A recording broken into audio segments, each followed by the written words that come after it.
Hello everyone and welcome to our very first video of 2019. We're going to be doing a series of these, and the first one is we're going to be looking at the top 5 moments from Wrestle Kingdom, which just happened, and I'm going to try and do it all with under 5 minutes. So fingers crossed, let's get started.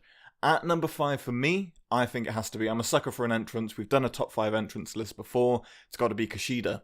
Kushida's entrance, he comes out obviously rocking the Back to the Future gimmick as he always does, but a tiny Kushida comes out on stage, but with a normal size head, which I'm not quite sure how that works.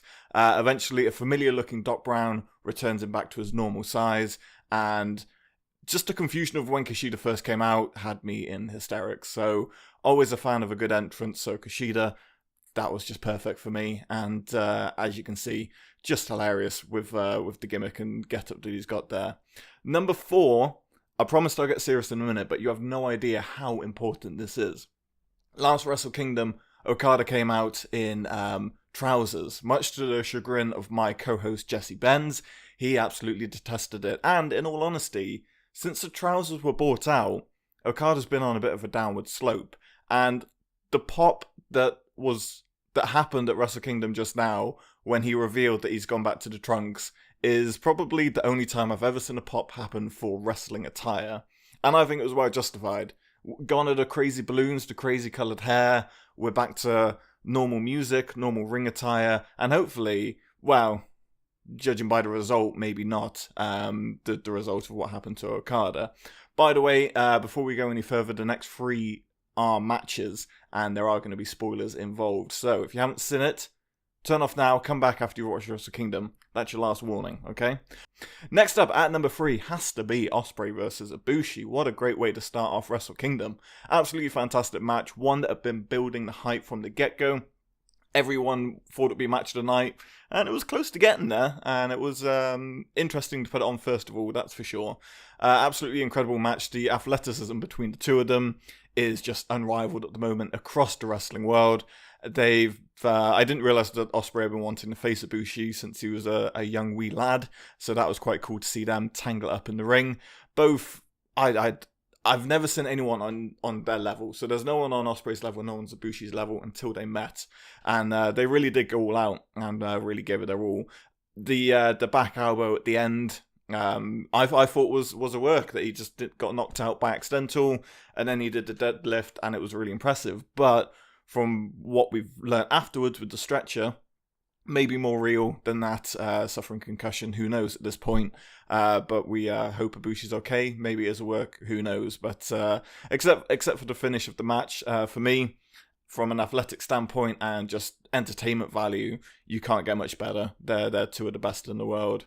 Next, of course, the main event, Tanahashi versus Omega. Oh my god, what a great match that was. In terms of their ability to just tell a story with the slow pace build from the get-go, I just couldn't get over how well they paced that match. And the story that they told throughout, with Tana being the old guard and Kenny wanting to bring in a new era, I was very surprised with the finish of the match. But that being said, the competitive nature of it, and the shock when Tana actually did get the win, and now he's an 8-time champion, and the first person to win the IWGP at Wrestle Kingdom in 8 years. That's huge, 8 years. But if anyone was going to do it, it was going to be Tana. Now, my last moment has to be LIJ takes all of the gold, and there is absolutely zero bias when it comes to this choice.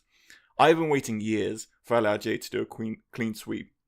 I thought it was going to happen last year. I was heartbroken when Naito didn't win the title. But this year, to see them win both the tag titles, and then for Naito to take the IWGP Intercontinental Championship, I absolutely loved it. Absolutely fantastic match. Naito and Jericho, I think they topped the no DQ match from last year with Kenny Omega, and I'm very excited to see Naito with the IWGP Intercontinental again, and showing some disregard to it as always. So seeing LIJ with all the gold, hopefully in the future maybe Hiromu can come back and take that junior title as well. Fingers crossed, I know it's a long way off. But for me, absolutely fantastic Wrestle Kingdom once again. I hope everyone else enjoyed it. It didn't really feel like a Wrestle Kingdom until the last 3 matches.